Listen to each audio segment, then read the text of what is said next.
Berapa biaya harian kamu per hari untuk makan, transport, vitamin, atau obat harian? Nggak sampai 1 miliar kan? Kalau secara akal sehat sih enggak pastinya. Tapi ternyata dana operasional Lukas NMB Gubernur Papua Nonaktif sampai 1 miliar rupiah sehari lagi. Untuk apa aja? Adalah KPK yang membongkar dugaan penyelewengan dana operasional Lukas NMB yang mencapai 1 miliar rupiah sehari untuk makan, minum. Kita dengar bersama pernyataan KPK soal ini. Setelah kita telisik, kita lihat itu dibelanjakan antara lain untuk biaya makan minum, ya. Belanja makan minum. Bayangkan kalau 1 triliun itu sepertiga digunakan belanja makan minum, itu 1 hari berarti 1 miliar untuk belanja makan minum, ya. Ternyata itu juga banyak yang fiktif. Jadi restorannya tidak mengakui bahwa kwitansi itu diterbitkan oleh rumah makan tersebut, ya. Kenapa bisa ya sampai lolos dari pengawasan? 1 M per hari, jumlah yang gak sedikit. Dan gak masuk akal makan dan minum 1 miliar per harinya. Dibuatlah peraturan gubernur ya, sehingga itu tidak kelihatan. Jadi dia disembunyikan. Jadi dibuat peraturannya dulu sehingga itu menjadi legal. Nah, padahal nanti masuknya ke bagian makan minum.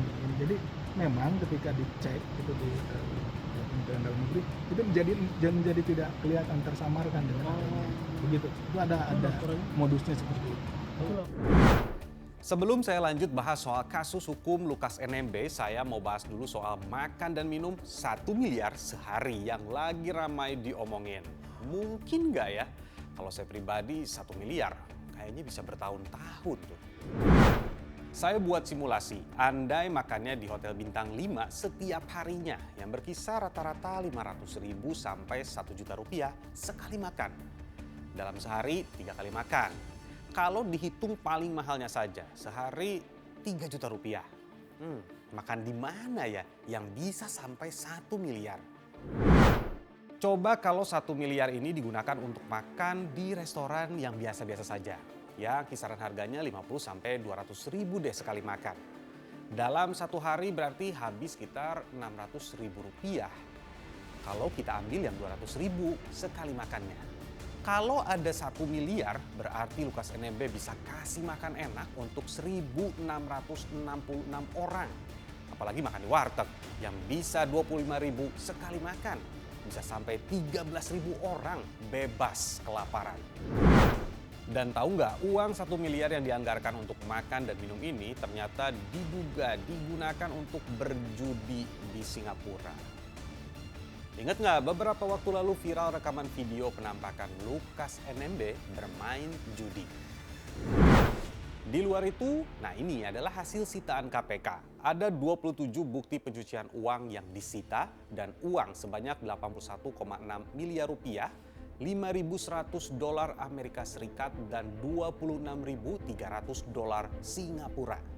Dalam kasus ini KPK sudah menetapkan Gubernur Papua Nonaktif ini sebagai tersangka atas dugaan suap dan gratifikasi sebesar 46,8 miliar rupiah dari pihak swasta dan tersangka pidana pencucian uang TPPU. Biaya operasional yang dimanipulasi dari 2019 hingga 2022 ini ternyata mencapai 1 triliun rupiah. Bertahun-tahun memanipulasi uang rakyat, baru ketahuannya sekarang. Apa ya kelemahan dari pengawasan APBD kita yang sudah seringkali dimanfaatkan oleh para pejabat ini? Saya sih yakin di pos APBD-nya tidak ada untuk hal-hal yang seperti itu. Saya yakin gitu ya. Kalaupun itu ada bukan karena pos anggaran, tetapi lebih pada penyimpangan atau penyelewengan. Ya, karena itu pasti melanggar hukum kalau untuk hal-hal seperti itu. Jadi saya bisa memastikan bahwa ini soal penyalahgunaan. Yang kedua, lemahnya pengawasan.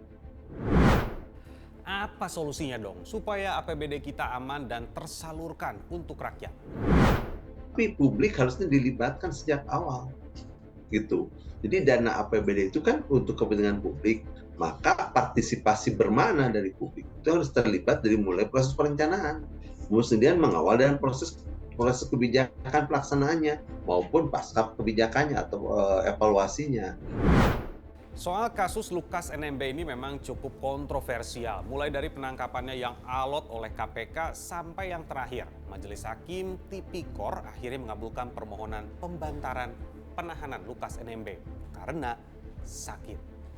Jadi Lukas NMB untuk sementara waktu akan menjalani perawatan di rumah sakit hingga 9 Juli 2023. Sekarang kita tunggu saja apalagi yang ditemukan oleh KPK dalam kasus Lukas NMB ini. Dan yang pasti hukuman harus seadil-adilnya supaya memberi efek jera dan tidak ada lagi pejabat yang makan uang rakyat. Saya Nabila Biasa, sampai jumpa.